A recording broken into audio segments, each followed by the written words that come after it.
Welcome to the 51st Theoretical Physics Colloquium by Professor Maulik Parikh from our Arizona State University. He got his PhD in 1998 from Princeton University. He had several postdoctoral positions. He was a Spinoza Fellow at Utrecht University in the Netherlands between 1998 and 2001. Between 2001 and 2004, he was a postdoc at Columbia University, and he became Frontiers of Science Fellow at Columbia University in 2004. He stayed there until 2006. In 2006, he got a faculty position at Inter-University Center for Astronomy and Astrophysics in India. And he is at Arizona State University since 2010. Over the years, he received several honors and awards. I should probably mention just two. He was a two-time winner in 2004 and 2020 of the first prize in the Gravity Research Foundation essay competition. And also he was two-time recipient in 2017 and 2020 of Vajra Faculty Award from the Government of India.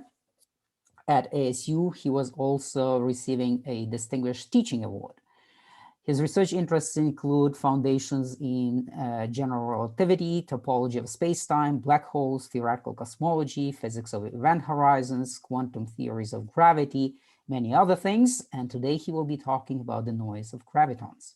And with that, you may start. Thank you, Igor, for that introduction, and welcome to everybody. Can you hear me? Can everyone hear me? Yes, okay. So if I can share my screen, let's do it this way.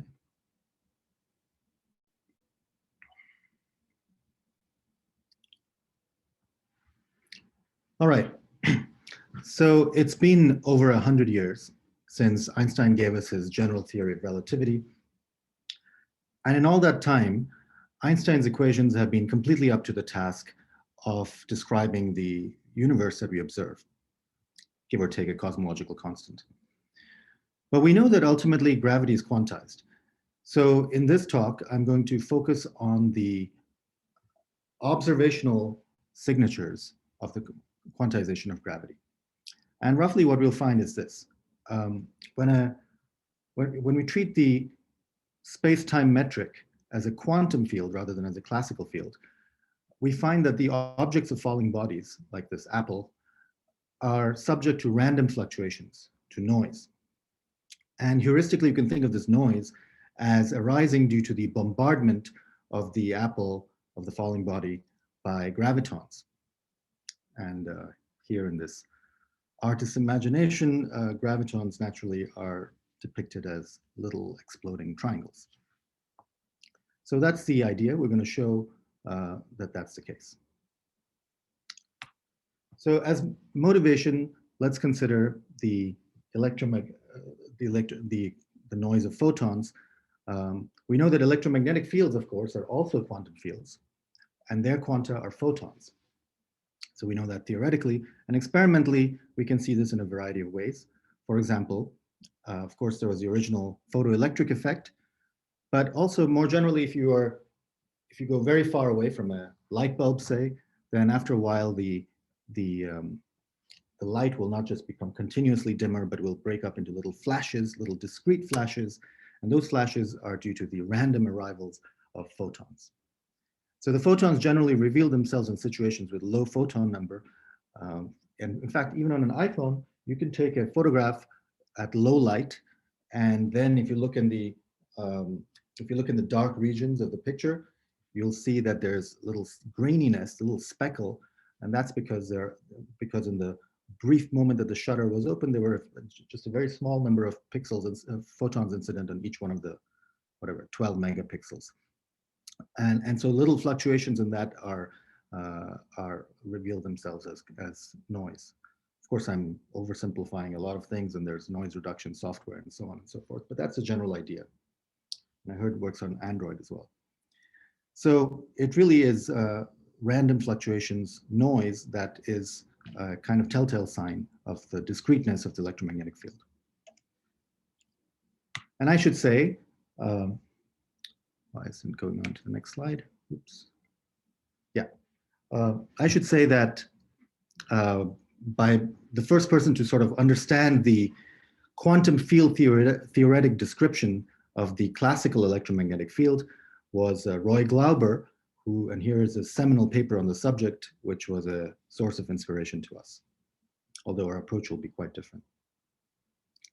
So our idea was to apply the same kind of thinking for gravity. We know that we have gravitational waves, just like we have electromagnetic waves, and just since electromagnetic waves are made up of photons, we would expect that gravitational waves are made up of gravitons, and perhaps there's a way to observe them.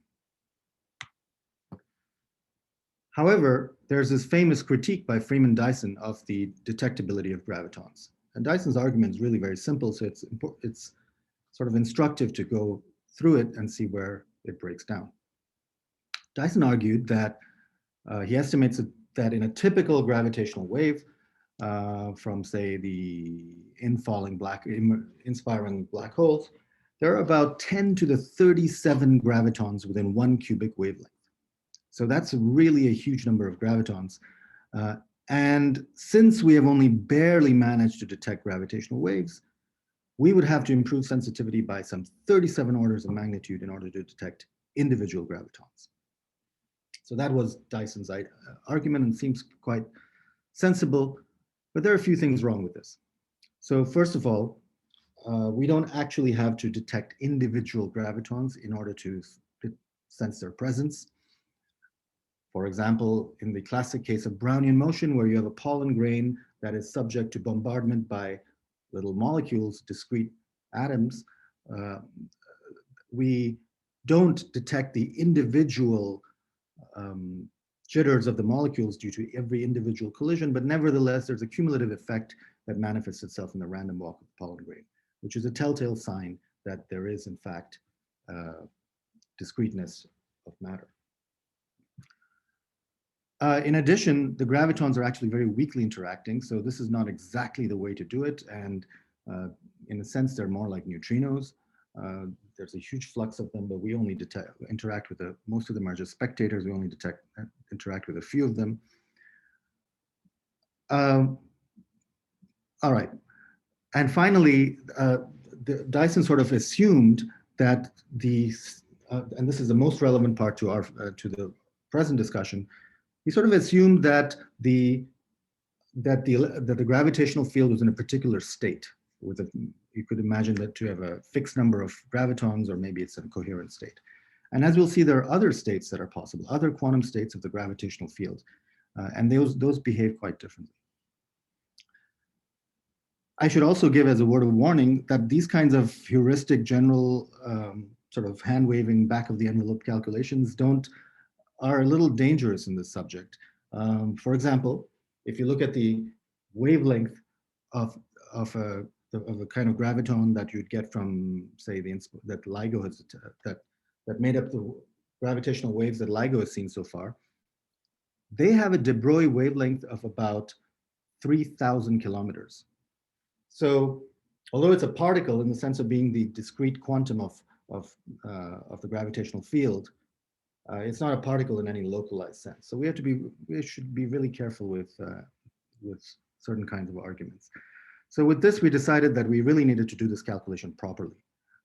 And so that's what we're going to do today. We're going to do a rigorous calculation in quantum field theory to see whether or not there are any observational consequences of the quantization of gravity, at least at gravitational wave detectors.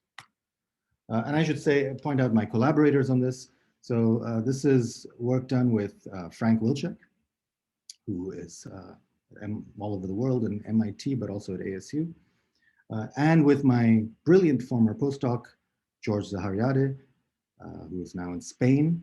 He has exchanged being locked down in Arizona with being locked down in Barcelona.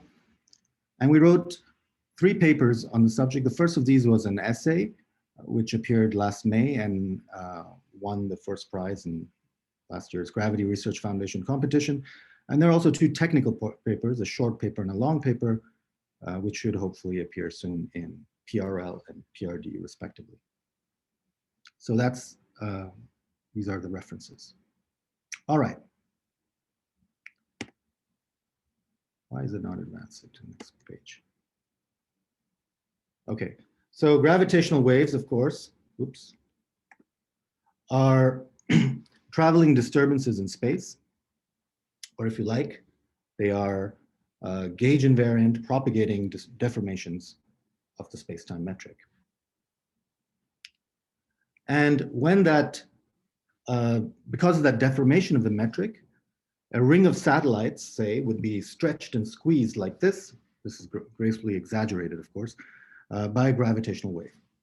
And it's important to note here that the satellites themselves are free-falling inertial bodies. They're moving on geodesics of the space-time. But those geodesics, the separation of those geodesics is changing, is deviating as the gravitational wave passes by. And more precisely, the equation that accounts for this is the geodesic deviation equation. And it's one of the important equations of classical general relativity. And here's what it says. It says that xi, let's see if I can point at something. Can I? Oops, I can't. I don't know what happened to my pointer. We see it. You see it? I don't see it. I don't know what I'm pointing at. Okay. All right. Well, I'm supposed to point at that squiggly xi. Well, anyway, xi is the space-like vector, which is connecting two time-like geodesics. So these are the whirl lines of two free-falling bodies.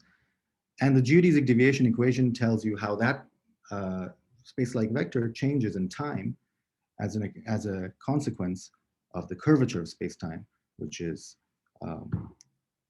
incorporated in this Riemann tensor with the letter R.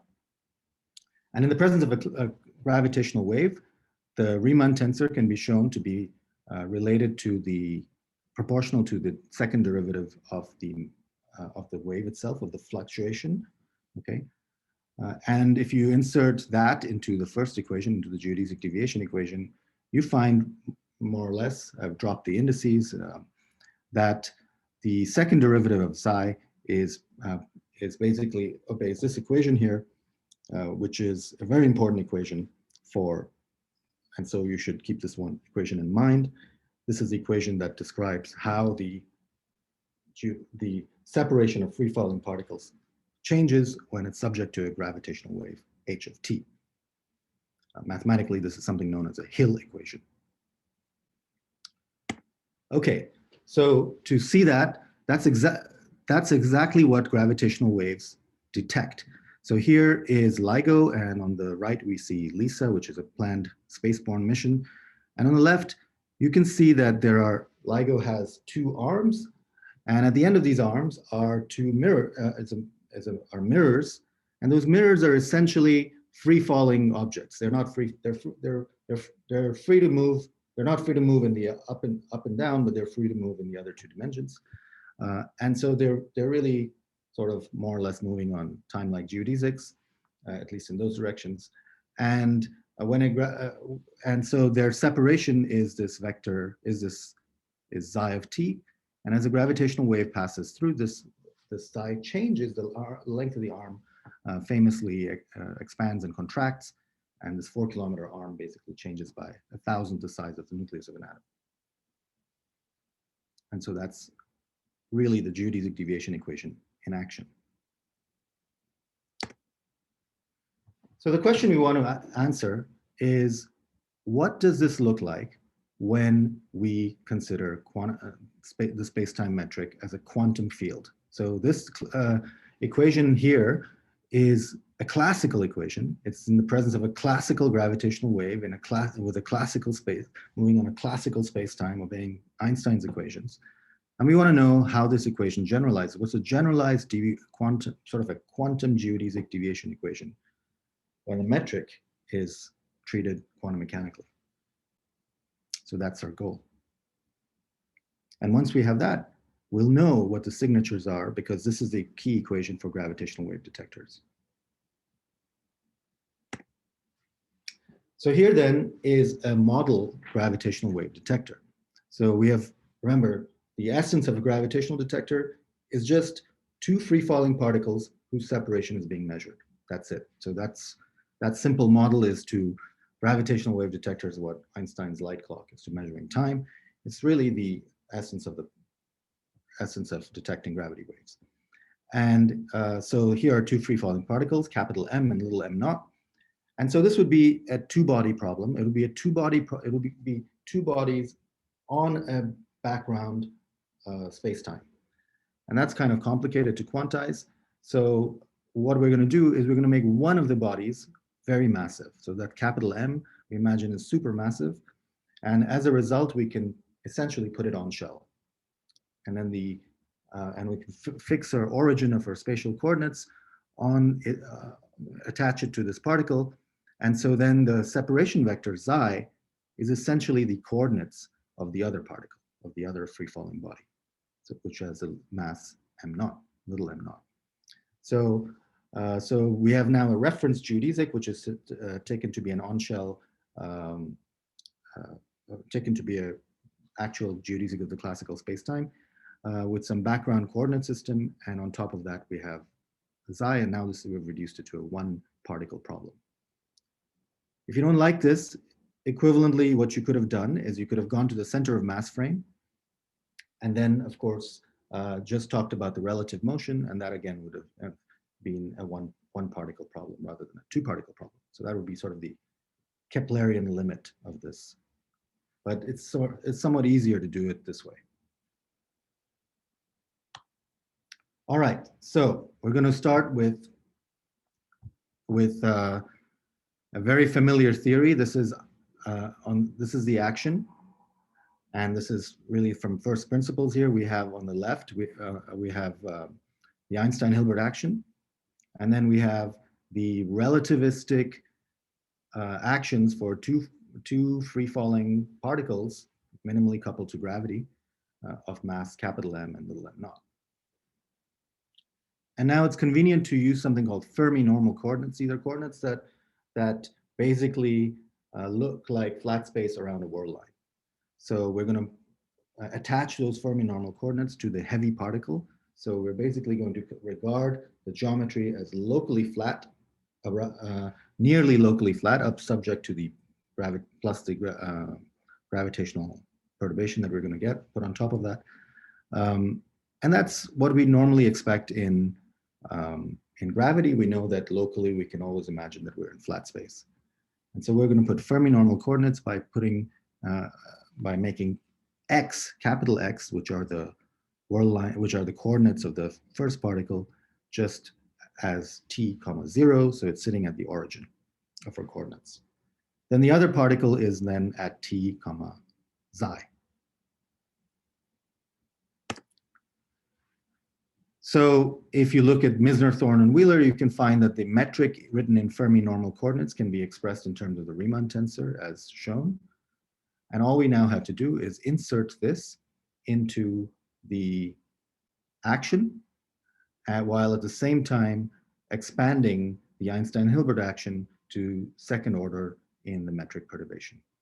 And that finally gives us the action shown at the bottom of the screen. You have a perturbation given by Hij, and then you have a particle, which is the other particle, the lighter particle, and that's got some coupling, which is H dot Ij. Okay. All right. So what do we want to do with this? So here's our action, which we've derived from a fundamental theory. So our strategy is we want to calculate the effect of this quantized gravitational field on the motion of the second particle. Okay. So we have the action. We can quantize the theory. And what we're going to assume is that the gravitational field is initially in some state psi, all right, capital Psi. Now psi is produced by, could be anything. So for example, the simplest choice would be that psi could be the vacuum, but it could also be some other states. For example, it could be a thermal state if we're looking at, say, Hawking radiation from a black hole, or it could be a coherent state if we're looking at a gravitational wave that's sourced by some colliding black hole somewhere, or it could be a squeeze state or something. Okay, so we're not going to say at this point what psi is, but that's the incoming gravitational field.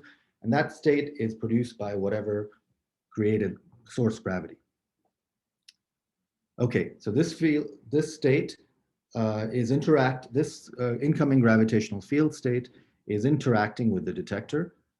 And the point is, we don't know what the final state of the field is. We're going to let that be whatever, because in fact, the field and the detector interact. We know that they interact. The easiest way to think about that is when a gravitational wave passes by, the detectors are set in motion.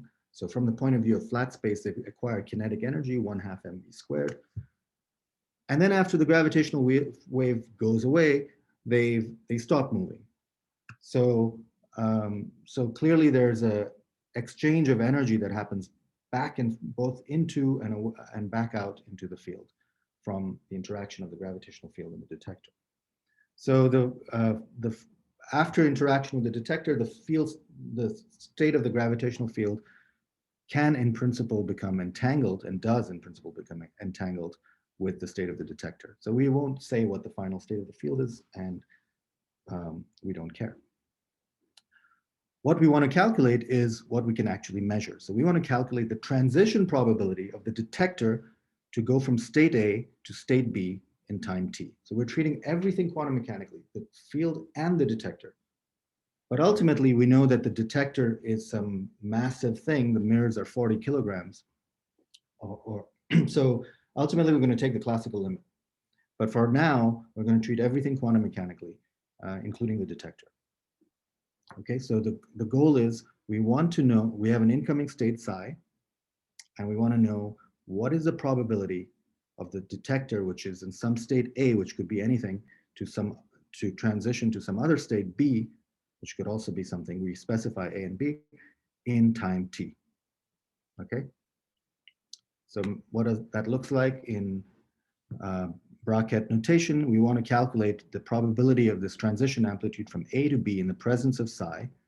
And because we don't know aren't looking at the final state of the gravitational field, we have to sum over all final states.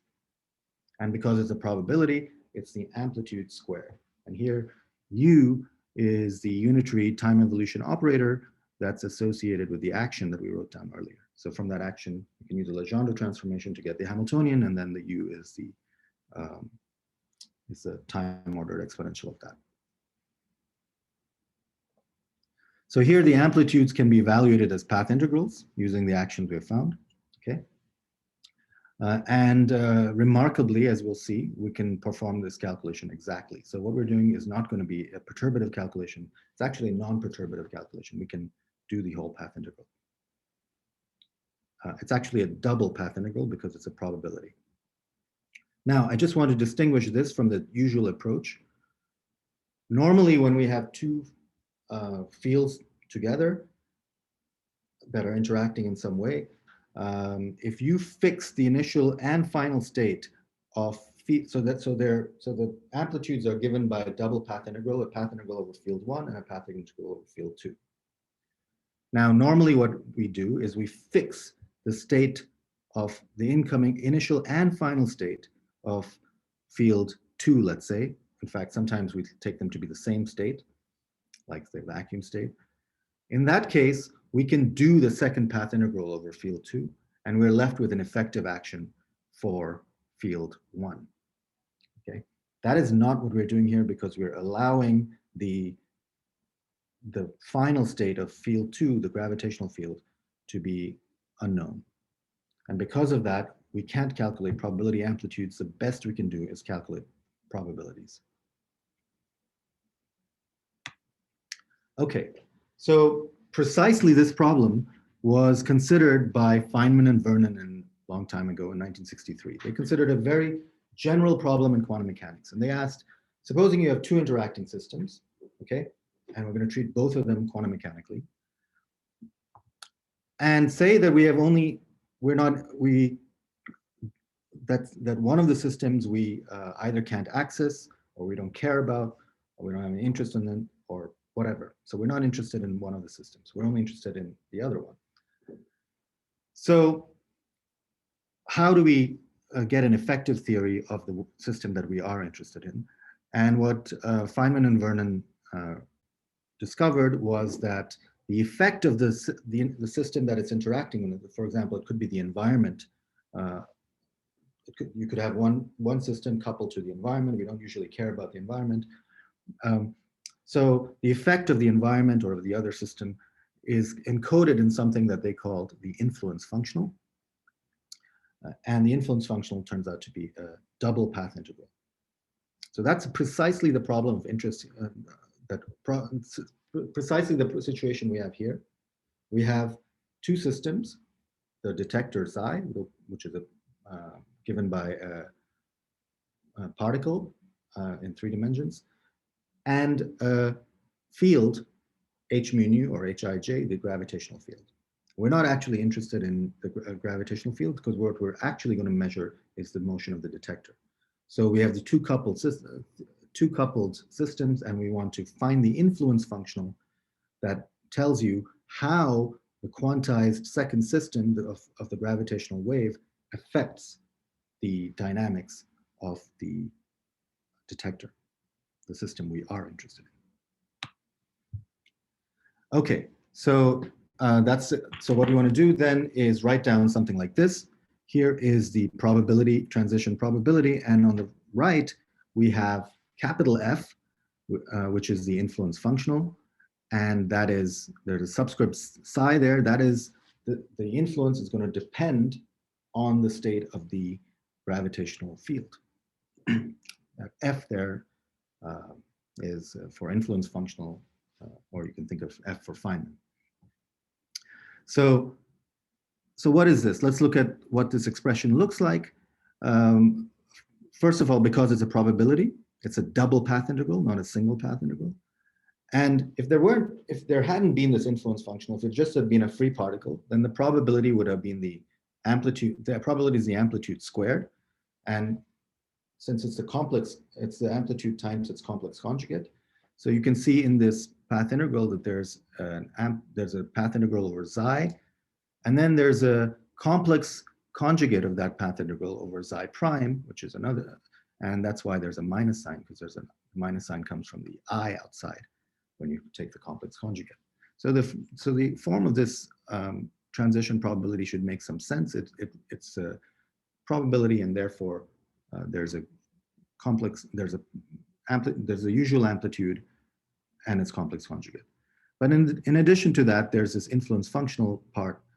And in our context, what the influence functional is it's the rest of the probability, which is the sum over the final states times the double path integral for the field, for the gravitational field, denoted by h, and with the rest of the action in the exponent there. So S sub h comma xi is all the parts of the action that depend on h. So the part of the action that doesn't depend on h was pulled out in as the 1/2 m psi dot squared. That should actually be an m naught, I think. Okay. So this is what we want to calculate, the influence functional that we've written down below. Okay, so how do we do this? Well, so here's our action again. And what we can do is we can write the metric perturbation in Fourier modes. So we take our Hij and break it up into Fourier modes, and those are denoted by Q. Okay, and then there's all sorts of other stuff. There's an epsilon, which is a polarization tensor. But basically there's some, let's see if I can point at something. I don't know what I'm pointing at here. This is strange. Okay. All right, I don't know what. Okay, I can't point it. Well, anyway, that Q there is basically the amplitude of the kth mode of the gravitational field. And when you take this Fourier decomposition and you put it into the action, what you get is the third line there. And in this third line, we've introduced two constants, m and g. G is some coupling constant that depends on m naught, which is the mass of the mirror. That's like 40 kilograms, and also h bar and Newton's constant. Whereas little m is some constant introduced purely for dimensional reasons, and it's going to play no actual role. And that has an L in it, capital L, which is like an infrared cutoff. That's the volume of space-time in which we're quantizing the theory, and that's what allows us to write these mode sums as sums rather than as integrals. We wanted to avoid having to deal with delta functions. Okay, so just to be completely clear, I'm going to write down what this action looks like if there had been just a single mode. Okay, if there had only been one mode instead of this whole sum of modes, then this action here looks like this. So here is the action for the detector arm length interacting with a single graviton mode of energy omega. And what you see here is that it's an incredibly simple action. You have the first two terms are simply that of a simple harmonic oscillator. You can see that's why we introduced that quantity little m to make it really look like an elementary problem. So it's a simple harmonic oscillator coupled to a free particle, and the coupling involves coupling is a little bit tricky. It's a cubic interaction term, and not only that, but there's a derivative on the q, so this is sort of a derivative interaction. Okay, but here's the point. We want to, in order to calculate the influence functional, we're going to be doing double path integrals over h. But doing double path integrals over h, since h is just broken up into q's, is double path integrals over q. But look at the form of the q here. Q is just appears quadratically in this action. So this is one of those rare instances where you can do the path integrals exactly because it appears quadratically in the action. It's just a Gaussian path integral. And we can do it exactly. So what we're basically going to do is do the quantum field theory calculation by breaking it up into an infinite number of quantum mechanics problems, one for each mode. And each one of those quantum mechanics problems can be done exactly by doing the double path integral. And then finally, we're going to have to sum up over the modes. When we do all that, here's what we get. So it's a little bit of work. In fact, it turns out to be easier to do this calculation in not as path integrals, but canonically using the Baker-Campbell-Hausdorff formula. But this is a colloquium, so I'll skip the details. And when we do the path integral, here's what we get. We get for the modulus of the influence functional, we get this kind of exponential. Okay, where here x, capital X, is shorthand for the second derivative of xi squared. Okay, so I just wanted you to look at the form of this. There's an exponential, and then there's something that still looks quadratic. Now, because it's an exponential with a quadratic, we can use a little trick. This is the fact that an exponential of a quadratic can be represented via an auxiliary integral, right? Via an auxiliary Gaussian integral. So you can write any e, whenever you get e to the b squared over 4a, you can always pretend that that's due to the existence of an additional auxiliary integral over the auxiliary variable y, which is Gaussian. Okay.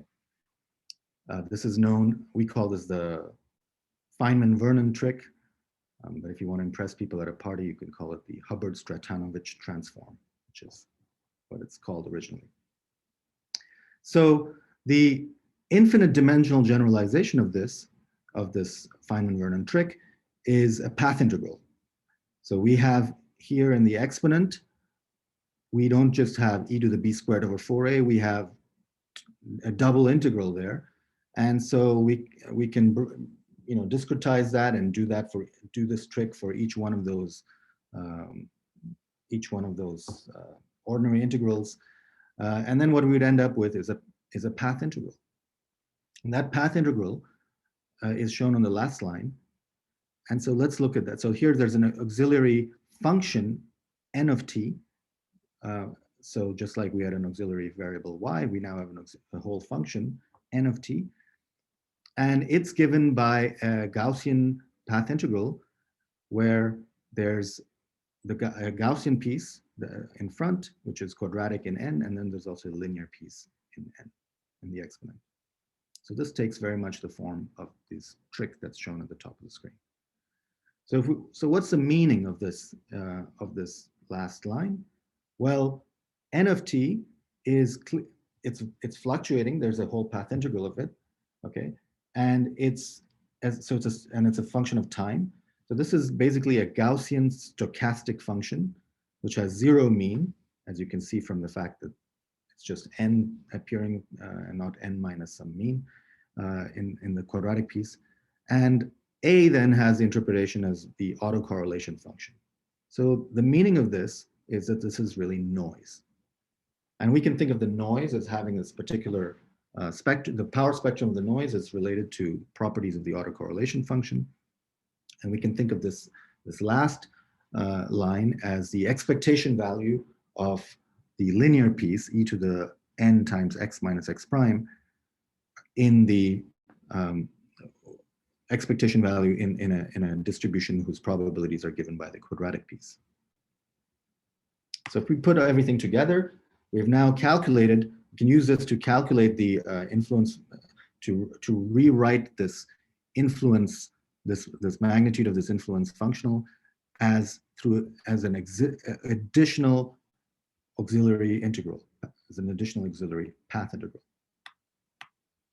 So if we do that, we find our transition probability then is the two path integrals that we normally get from the fact that it's a probability, times the influence functional, which we just seen can be written as the expectation value of an additional noise, n. Okay, now that's all very rigorously quantum mechanical, but the detector is well approximated at classical. So our last step will be to take a saddle point of this double path integral to obtain its effective equation of motion. And when we do that, here's what we get. We get an equation that looks very much like a kind of Langevin equation. So here it is. And this is, there are three terms on the right. So the first term is a familiar term. It's h double dot, which, so if you ignore the second two terms in the parentheses, you see that it's exactly the equation we had before. This is the equation that tells you the separation of two free-falling particles, or the geodesic separation of free-falling particles, and that's exactly what we have. We have h is now any classical gravitational wave that might be present. The last term too. The last term I didn't really say where it comes from, but if you looked at the influence function a little more carefully, not just in terms of its magnitude, but also its phase, that's where this other piece comes from.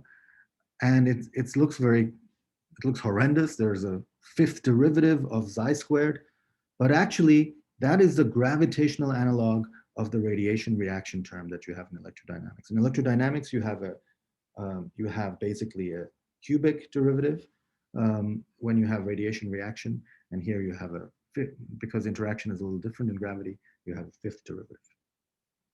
But most interestingly is the middle term.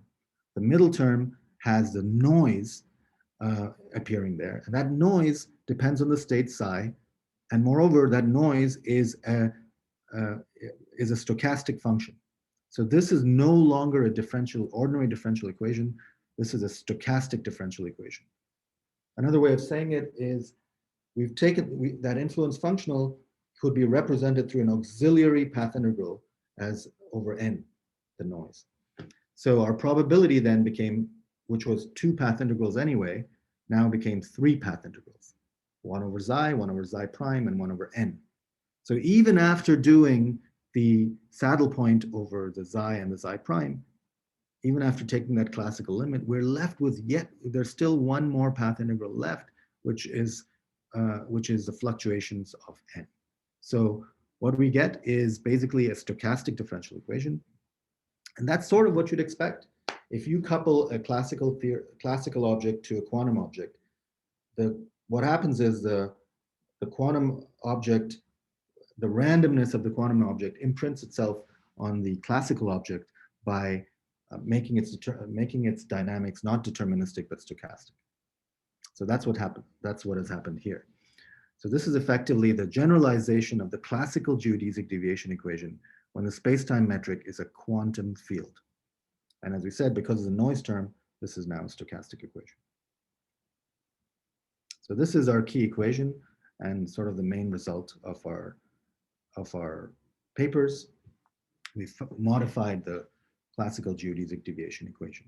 And this is something, it looks a little bit like a Langevin equation that you get in Brownian motion, where if you want to look at the behavior of a particle, there's also some noise term that comes from the bombardment comes from that gives you the random walk of the particle. Okay, so what does this look like?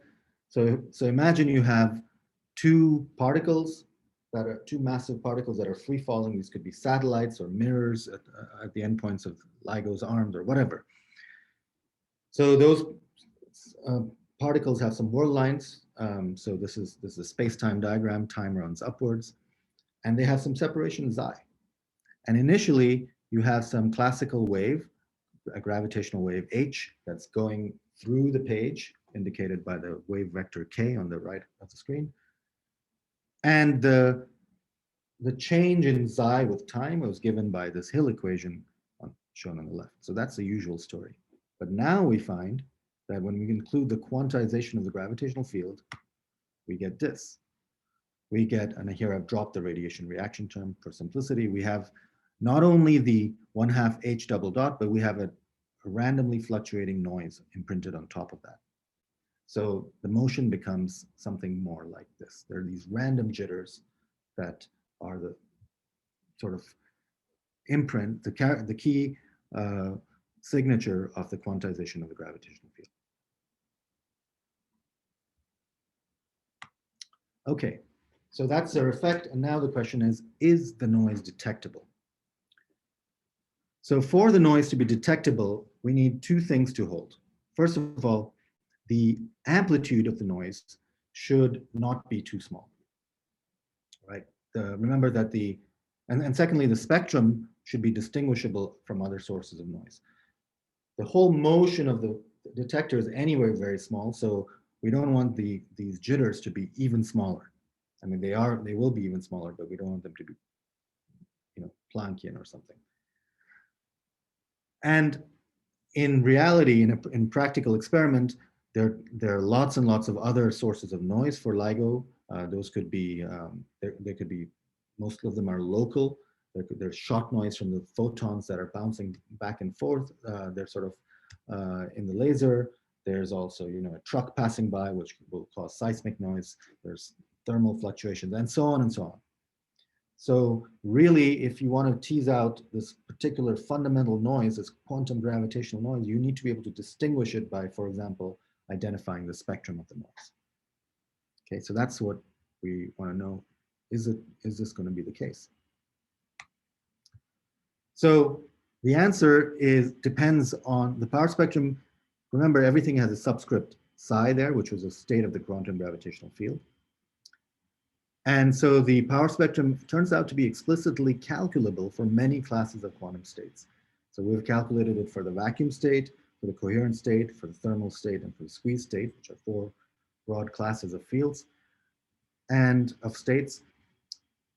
And what we find is indeed what you'd sort of expect, that if you look at a vacuum state, or if you look at a coherent state, those behave very classical with very little noise, and they are essentially unmeasurable.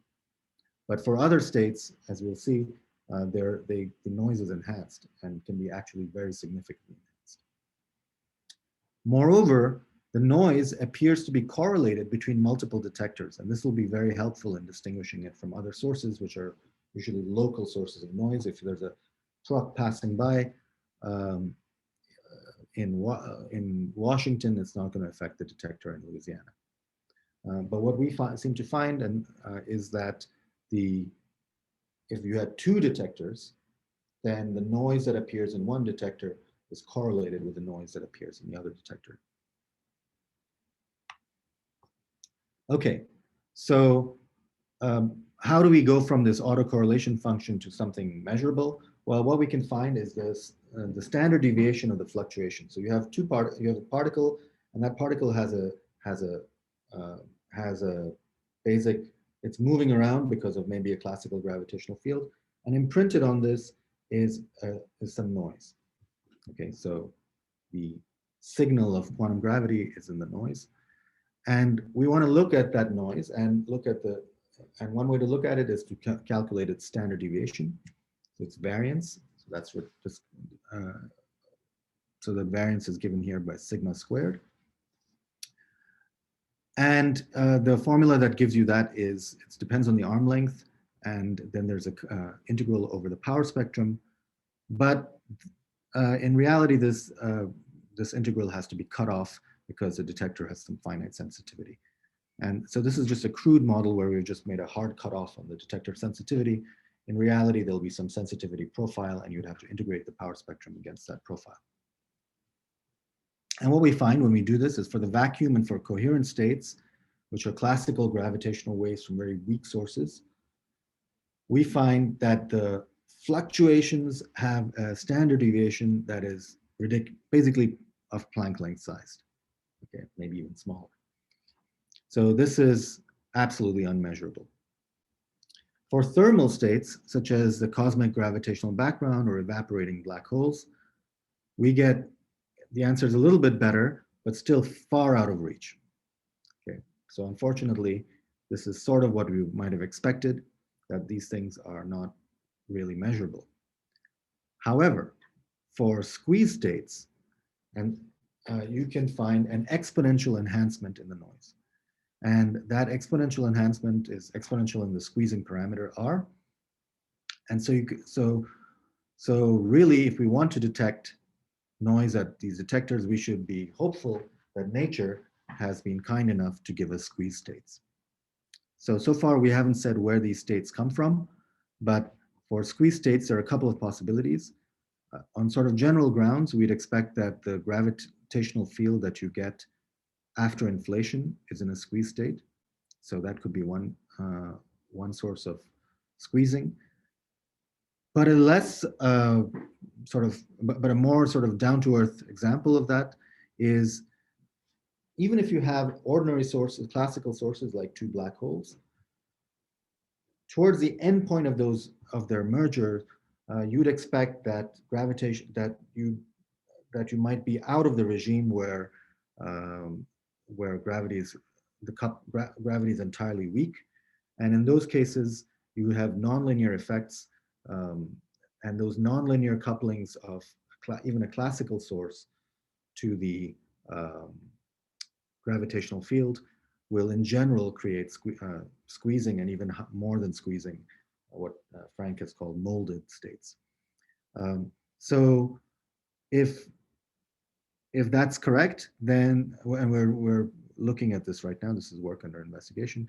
If this is correct, then what we'd expect is that in that little end state of black hole merger, we should see suddenly a dramatically increased noise, and that noise should be reflected.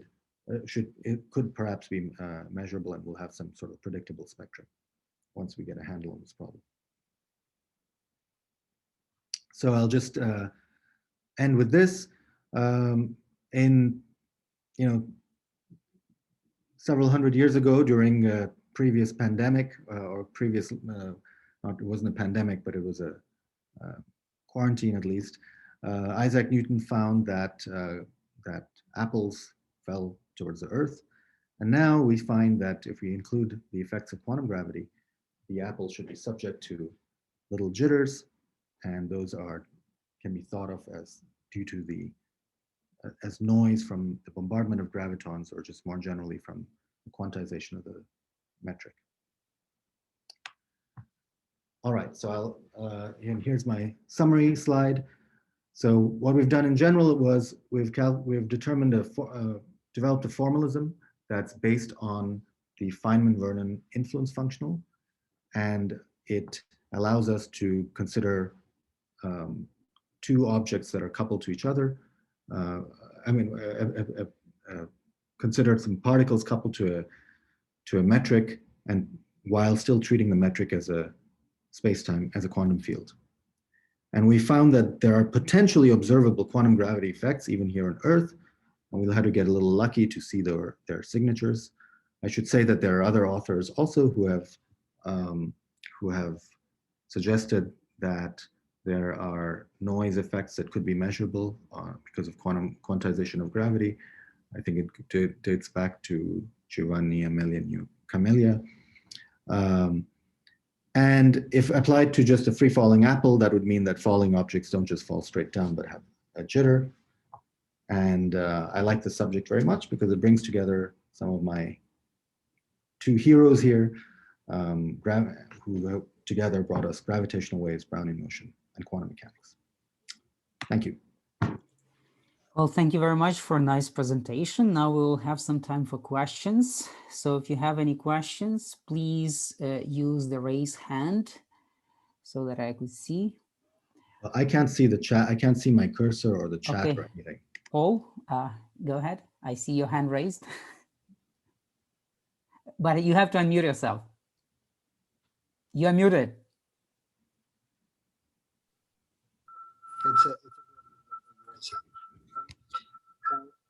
Just a couple of things briefly. That was a wonderful talk, Maulik. I really enjoyed it, learned a lot. It raised in my mind some Paul, can you get a little closer to the microphone? We get some kind of strange noise. Oh, is that any better? Not too much. Okay, let me just be very quick then. There's a famous paper by Bryce DeWitt about whether falling charges radiate, which introduces the whole issue of the radiation reaction term. Has anybody considered that for in quantum gravity for falling objects? Yeah, so I've focused really on the noise term, but actually the radiation reaction term is just as interesting. One of the big sort of outstanding questions in even classical electrodynamics is how to really understand the radiation reaction term, which affects the Abraham-Lorentz force. And basically what that equation that you get there has all sorts of pathologies. It has, either pre-acceleration or acausal behavior or runaway solutions. And it's always been thought that somehow quantum mechanics will step in to save the day, and that there'll be some kind of resolution of those problems. So one of the things that we're doing is George and I are actually looking at classical electrodynamics again. We're looking at this whole problem in classical electrodynamics by quantizing the electromagnetic field and then seeing what happens to the motion. So we should see in this formalism how exactly that's resolved. And you can already see what might happen is that the problem arises in the electromagnetic case by considering when you take the differential equation you get literally. But here already we know that if the field is really quantum mechanical, then the differential equation you get is a stochastic differential equation and not an ordinary differential equation. So that the behaviors of that is quite different. And so we're hoping that maybe that will shed some light on this ancient problem. Just very briefly, there's a big discussion group that Stephen Fulling has initiated, revisiting the whole of this, uniform acceleration as particles radiate and so on, in the context of classical electrodynamics. So I should put you in touch with them. Yes, that would be very interesting. Okay. For general relativity, there are other issues also with acceleration. There's Rindler horizons and things like that happen, and it's a very interesting problem. Okay. Thank you. Okay. Next question, I think it was from Cecilia. Next. Yes. Hi, Maulik. I loved your talk. It's very inspiring. I have two questions. One is about the observability. So have you thought about the potential to observe this effect for two falling objects that are atoms, like atom interferometry, for example? That's my first question. And the second question is more about the method. So when you, I'm sure it's very naive, but at some point you have this e to the minus b over 2a or something, and you say you can write that as an integral, and that's where that trick is where the noise come from. So I guess my question is, you introduce something that wasn't there in the first place through a formal trick, and so how can I make sense of the fact that this object that has been introduced happens to be observable? That's something that confuses me. Well, I don't. Okay, so the first question about atom interferometry, I think that we have an eye on that, but we haven't yet looked at that problem. And actually, it'll be very interesting to consider that case. And the reason is that what I didn't say is that we were working in a certain dipole approximation, and which is where this cutoff on the sensitivity comes in. So the longer the arm, the sort of the lower in frequency space is the cutoff, and that seems to, because we need our gravitational field to be constant from across the entire arm, which for the 3,000 kilometer gravitational wave is true, but for atomic interferometry we will be sensitive to much higher frequencies. And that's great because the noise actually grows with the frequencies. And so that might be a place where we could see enhanced noise. So that's we're certainly trying to look at where, this was just a model for how to, what the effect is, but it's the exact context of LIGO may not be the best way of detecting this fundamental noise. Now, with respect to the other question about whether it's how we should think about the noise, well, I mean, there is a term that you get in the, if you don't make that path integral, there is a term that you get, and now you want to interpret it somehow. And if you, well, the noise is the way that Feynman suggests it's interpreted, which intuitively makes sense. I mean, it's certainly correct.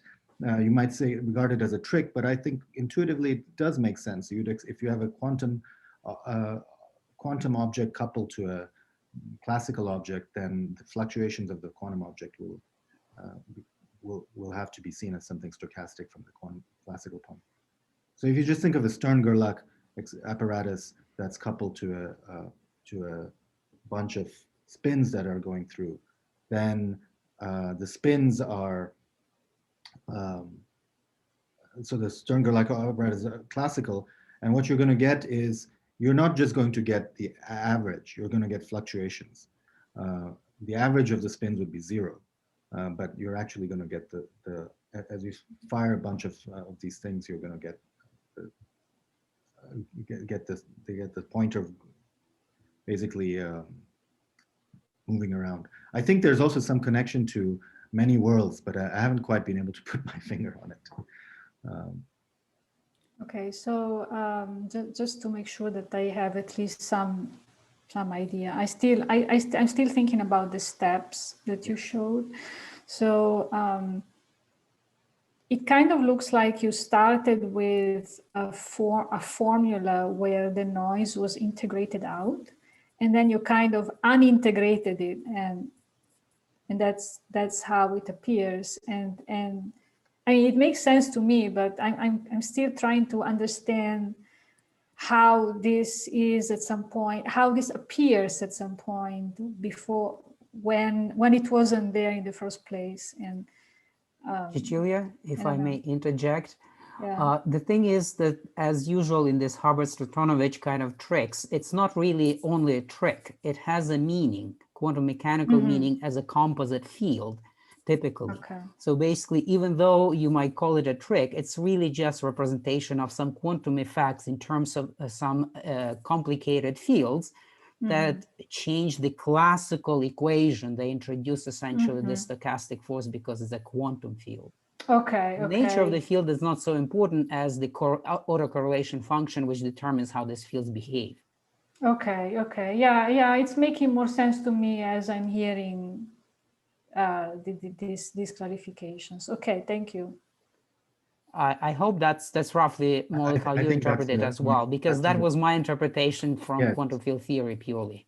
Yes, that's a nice way of putting it. Okay, thanks. So the Gaussian nature of it does depend on the interaction. If it had been a different kind of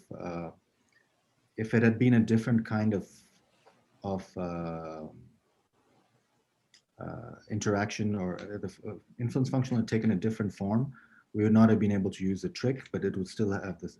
It would still end up having had the interpretation as fluctuations. Okay, next question, Brandon Thornton. Hi. So I have 3 questions. 2 of them are more elementary about squeezed states and saddle points, but I have to leave at 10:10, so I'll not ask those now. You may have already started to answer my question based on the discussion with Paul, but I didn't quite hear his full question, so I'm going to ask mine anyway. So you had your stochastic equation after taking the classical limit, and then to apply it to the detector, you seem to have made some approximations. You wrote your equal sign as a squiggly equal sign when going from the Hill equation to your equation with noise. How did you get from your stochastic equation? Yes, that's it. How did you get from your stochastic equation to that equation? What approximations did you make? How did I get from this probability to this equation here?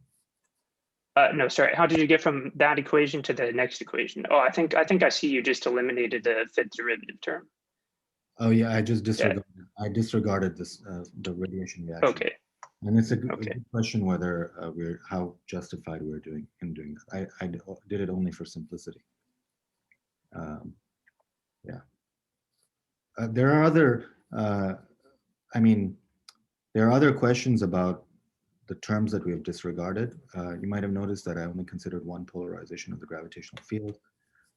There could be other higher order curvature corrections in gravity, because Einstein-Hilbert action is only one such term. Also, in the expansion of the metric, there's cubic and other terms in the, and so we haven't completely, in a systematic way, seen what the parametric importances of the various terms. So that remains to be done.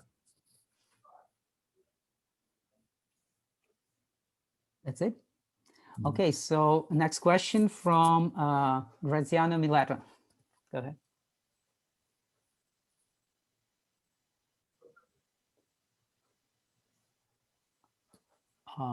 I don't think we can hear you. If you are speaking, we cannot hear you. Well, I see. Okay. Oh, now it's good. Can the Higgs? Now you muted yourself, though.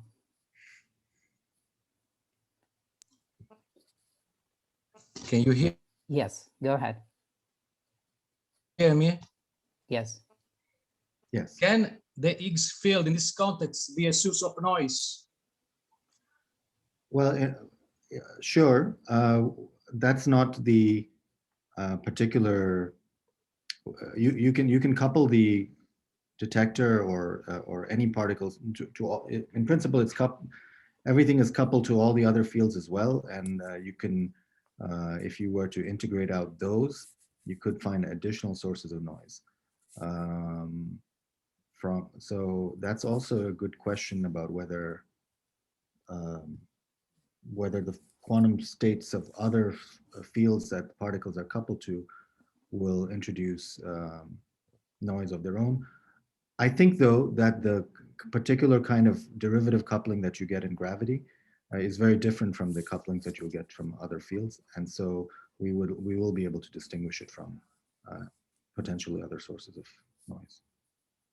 So, of course, there are more prosaic kind of noise sources, like just what's happening in the detector, but in terms of fundamental noise from quantum fields, there will be noise also from other quantum fields like Higgs, but I think it'll be very different. Thank you. Okay, do we have other questions? I think I saw Anupam raise his hand. I saw Anupam, but I think he lowered his hand. There is a question in the chat, so let me read that. Does this possibility give more evidence for the background gravitational wave? Well, so in LIGO, we generally expect a stochastic background of gravitational waves, and that's different from this kind of effect. And that stochastic background comes from having a whole bunch of different incoherently adding a bunch of different classical sources. So that stochasticity of that background can be distinguished from, that's going to be a very low noise background. There will be some stochasticity, but I don't think it'll be, I think it'll be a sort of Poissonian distribution. Okay. So the question of the background gravitational waves is a bit different from what we're considering. And by the way, many of these states that we're looking at are like the squeeze states are constantly producing noise. So it's not that we don't have to wait for a classical gravitational wave to pass by. So there should be this noise even when you turn on the detector, and there will be this noise at all times, because many of the noises are actually stationary. So next question from Tanmay Rachaspati. Hey Maulik, nice talk. Thank you. Why is the noise in different detectors correlated? I mean, would it mean that in Louisiana and in Washington, they are the same? I mean, they're correlated? Well, I'm not sure if it'll go as far as Louisiana and Washington, but the way I think about it is that when we measure when we measure the detector fluctuation and the length of the detector, we are actually picking out a particular realization of the noise. So if we look at it in the completely quantum sense, we're sort of picking out a particular world in the many world sense, or we're collapsing the wave function of the gravitational wave. So in other words, the gravitational wave has some fluctuations over all kinds of different perturbations. When we measure that perturbation by measuring looking at the length of one detector, we have collapsed it into one particular realization. And once we've done that, the other detector, which is measuring the same thing, will therefore give the same result. So that's heuristically or intuitively why we'd expect from just collapse of wave functions or many worlds, why you would find the same result at different detectors. More mathematically, however, if we write down, if we add another detector by adding another field instead of xi, let's call it, I don't know, rho or something, then we could repeat the same process. And what we'll end up is we'll have another term in the action when we do that in the influence functional. But then when we do the Hubbard-Stratonovich transform or the Feynman-Vernon trick, the same piece is going to appear for both the xi and the other field. So I think, in other words, the same noise function is going to multiply both of them. It's not that we'll have to do a second integral of noise for the second. We'll only have to do one trick, not two tricks, even though we have two detectors. So that's the mathematical reason. But intuitively, I think it's because of when you collapse the wave function and therefore you measure the same thing with the other detector.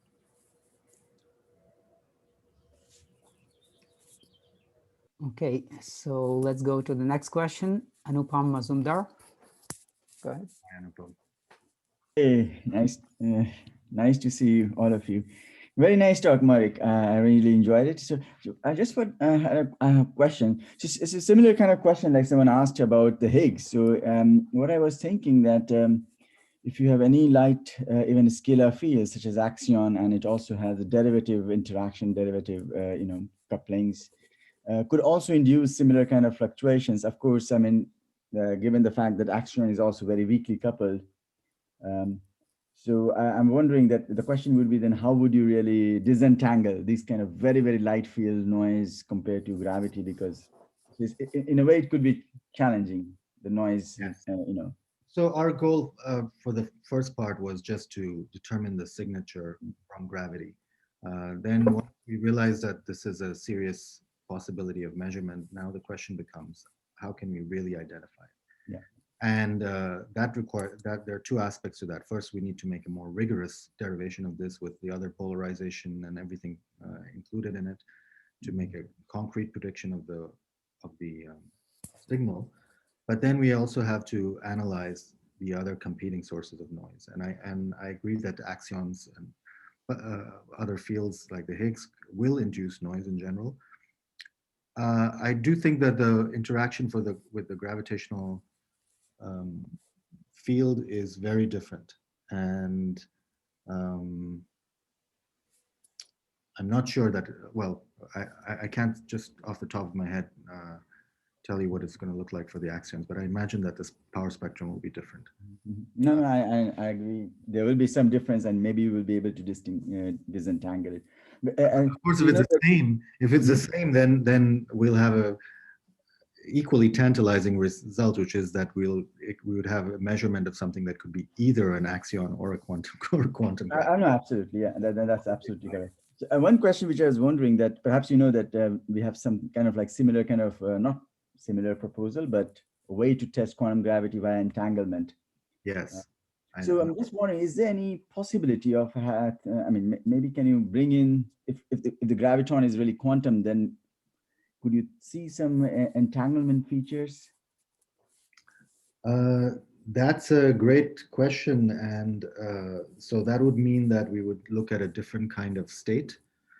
And there are many other states that we could have considered. We just considered a handful of ones because we could do the calculations easily. I mean, there may be more interesting states like an entangled state that would be, in fact, originally we were thinking about whether there's some kind of strange entanglement physics in gravity with either some, Bell's inequalities or something like that. But then we ended up in this direction. But yes, it would be an interesting question to ask, and I think this technology is potentially suited towards that. You can use any state psi that you want, and you can choose some other state too. I don't know if that answered your question. Okay. Any other questions from the audience? I do have a quick question though. My understanding is what you've got is a Gaussian noise. Is that correct? And is it possible that under certain conditions you will have non-Gaussian noise? And is there something interesting about that? So in certain cases we find a non-stationary effect. I think it's still Gaussian, but so right now our autocorrelation function is just of the form. So it's a function, a priori it's a function of t and t prime.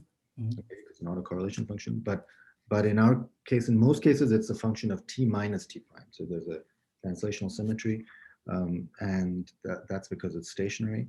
But there could be non-stationary effects that for certain states, those would be easy, maybe also easy to read off. But that's still Gaussian. I think if there are probably others, if we look at more nonlinear effects, we'll get other pieces that in the influence functional, where we're using this trick. This trick only works for Gaussian noise. The Hubbard-Stratanovich transform. I don't know whether there's generalization of that trick to probably not a simple trick, but probably also it would be ideal even to get this piece. So it's purely academic, of course, question, but I was just curious. It's not to say that we won't have non-Gaussian noise. But the trick only works for the Gaussian noise. Right. Okay, I don't see any other questions. So I think with that, we have to wrap it up. And thanks again, Maulik, for a nice presentation. Thank you, everybody, for coming. It was a very nice talk. Thanks for having me. Okay.